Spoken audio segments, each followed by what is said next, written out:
ஒரு மனுஷன் ஒரு பென்ஸ் காரை ஓட்டி கொண்டே போனாராம். போகும்போது வழியில ஹைவேல அது ரிப்பேர் ஆகி அப்படியே இருக்கான். ஒரு விலை உயர்ந்த ஒரு கார். அவரால் அதை ரிப்பேரே பண்ண முடியல. நிறைய பேர் அவருக்கு உதவி செய்ய வந்தாங்க, யாராலுமே முடியல. ஆனா தூரமா ஒரு கார்ல இருந்து ஒருத்தர் வந்து பார்த்து கேட்டாரு, என்ன பிரச்சனை?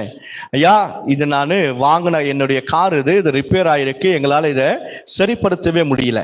உடனே அந்த கார் ஓட்டி கொண்டு வந்த அந்த முதலாளி கீழே இறங்கி அதை ஓப்பன் பண்ணி கொஞ்ச நேரத்தில் 5-10 நிமிஷத்துல சரிப்படுத்திறார். இவருக்கு ஒரே ஆச்சரியம், எங்களாலெல்லாம் யாராலுமே முடியல, எப்படி நீங்க உடனே வந்து இதை சரிப்படுத்தினீங்க அப்படின்னு அவர் சொல்றாரு. இந்த காரை உண்டாக்குன மெக்கானிக்கே நான் தான் அப்படின்னார். அல்லேலூயா. பாருங்க, மெக்கானிக்கு தான் தெரியும், அதை உண்டாக்குன மெக்கானிக்கு நல்லா தெரியுது இல்ல, அது எங்க இடத்துல ஃபால்ட் இருக்கும் அப்படின்னு. அதே மாதிரிதான் நம்மை உண்டாக்கின கர்த்தருக்கு தெரியும் நமக்கு எப்போ எது தேவை என்பது, நமக்கு எப்போ எது தேவை இல்லைன்றது கர்த்தருக்கு தெரியும். அடுத்தது என்ன நடக்க போகுதுன்றது கர்த்தருக்கு. இதுவரைக்கும் வாழ்க்கையில நடந்த எல்லாவற்றையும் இந்த பரிசுத்தமுள்ள தெய்வம் அறிந்திருக்கிறார். என் பலவீனம், என்னுடைய துக்கம், நான் செய்த தவறுகள், நான் செய்த நன்மைகள் எல்லாமே அறிந்த ஒருவர் இருக்கிறார். அவருக்கு முன்பாக இருளும் மறைக்காது. அவருக்கு முன்பாக மறைக்கவே முடியாது. கர்த்தருடைய பிள்ளைகளே, நம்மை நன்கு அறிந்தவர் இந்த ஆண்டவராக இயேசு கிறிஸ்து.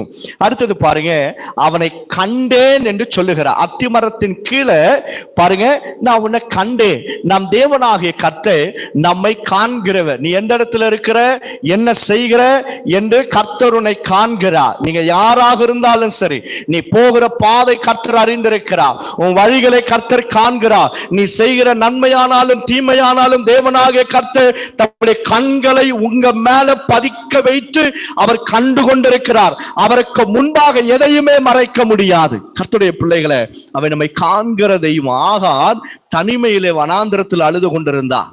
ஆனா கர்த்தர் அவரை, அந்த அம்மாவை சந்தித்த பிறகு அந்த அம்மா எழும்பி ஒரு பேரை வைக்கிறாரு, எல்ரோயி என்று சொல்லுகிறார். எல்ரோயி என்பதற்கு என்ன அர்த்தம்? என்னை காண்கிறவர். அல்லேலூயா. கையை மேல சொல்லுங்களேன், என்னை காண்கிறவரே உமக்கு ஸ்தோத்திரம். ஃபர்ஸ்ட் சொல்லுங்க, என்னை அறிந்தவரே உமக்கு ஸ்தோத்திரம்.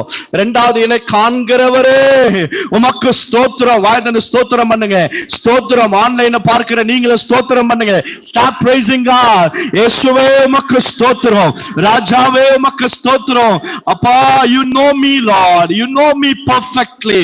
உமக்கு ஆண்டவரே, நீர் என்னை அறிந்திருக்கிறீர். ஆண்டவரே, என்னை காண்கிறீர். ஆண்டவரே, என் பலவீனங்கள் அக்கிரமங்களை மன்னித்து இயேசுவின் நாமத்தினாலே அபிஷேகத்துக்கும் அழைப்புக்கும் விரோதமாய் நிற்கிற எல்லா தடைகளையும் சத்துருவின் போராட்டங்களையும் நிர்மூலமாக்கி, கைகளை மேலத்து சொல்லுங்க, என்னை சுத்திகரியும் ஆண்டவரே. இயேசுவின் நாமத்தினாலே எங்களை சுத்திகரித்து எங்களை பயன்படுத்துங்க. என்னை பயன்படுத்துவீராக.